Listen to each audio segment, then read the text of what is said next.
আসুন দেখে নিন আজকের খবর। নমস্কার বন্ধুরা, আপনারা দেখছেন ডিএনটিভি বাংলা। তমলুক থানার হাকল্লা কালী পূজার ইলেকট্রিকের গেট প্রবল বৃষ্টিতে ভেঙে পড়েছে। প্রচণ্ড বৃষ্টি হচ্ছে সেখানে, সেই চিত্র আমাদের সংবাদ মাধ্যমে পর্দায় আপনারা দেখতে পাচ্ছেন।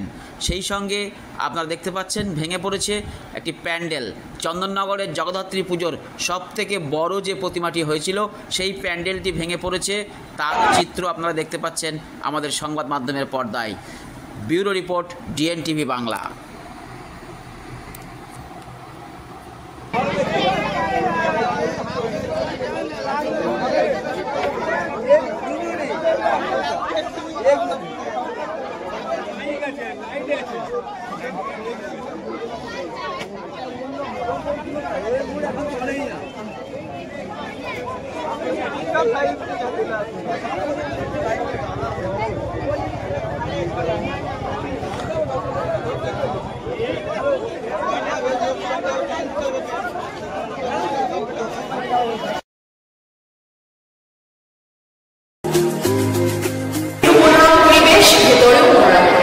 কিন্তু পরিবেশেই কি শুধু হবে? এটা তো একটা রেস্টুরেন্ট, কেটলি, ক্যান্টিন, পেট পুজোটাও তো খুবই দরকার।